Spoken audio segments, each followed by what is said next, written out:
ममता ने कांग्रेस को फिर दिया धोखा। ममता ने चारों सीटों पर अपने उम्मीदवारों की घोषणा की। बंगाल की सभी 42 लोकसभा सीटों पर चुनाव लड़ेगी ममता। ममता बंगाल में कांग्रेस को ज्यादा सीटें नहीं देना चाहती।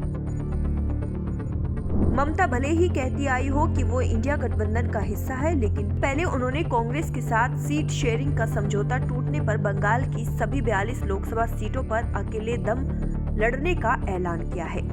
फिर राज्यसभा की टीएमसी के खाते में आने वाली चारों सीटों पर उम्मीदवार घोषित भी कर दिए और अभिषेक मनु सिंघवी को दरकिनार कर दिया। लगातार झटके झेल रहे इंडिया गठबंधन को आज ममता बनर्जी ने एक और धमाकेदार झटका दिया है।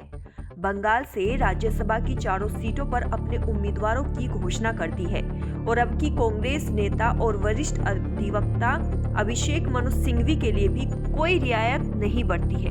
दरअसल ममता भले ही कहती आई हो कि वो इंडिया गठबंधन का हिस्सा है, लेकिन उन्होंने कांग्रेस के साथ सीट शेयरिंग का समझौता तोड़ दिया है और अकेले 42 लोकसभा सीटों पर चुनाव लड़ने का ऐलान किया है।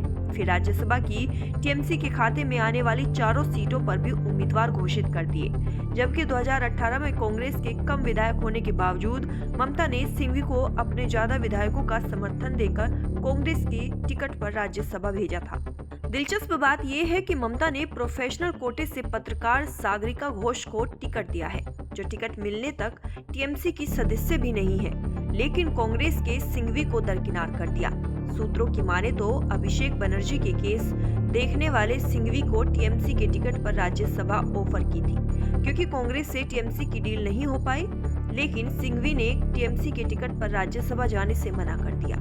सूत्रों के मुताबिक ममता कांग्रेस को पहले उसकी 2 सीटिंग लोकसभा सीटों के लिए एक साथ राज्यसभा सीट सिंघवी के लिए देने का ऑफर कर रही थी, जिस पर कांग्रेस नहीं मानी। कांग्रेस 7 लोकसभा सीटों से कम पर राजी नहीं थी। ममता ने दूसरा ऑफर 5 सीटों का दिया, लेकिन उस सूरत में राज्यसभा सीट देने से मना कर दिया।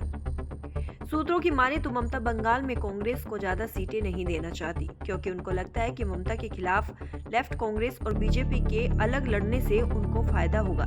यानी अगर कांग्रेस के साथ गठजोड़ किया तो बंगाल में जहां टीएमसी उम्मीदवार होगा, वहां कांग्रेसी वोटरों का बड़ा तबका ममता के खिलाफ बीजेपी को वोट कर देगा, क्योंकि बंगाल कांग्रेस ने लगातार राज्य में ममता के खिलाफ झंडा बुलंद कर रखा है।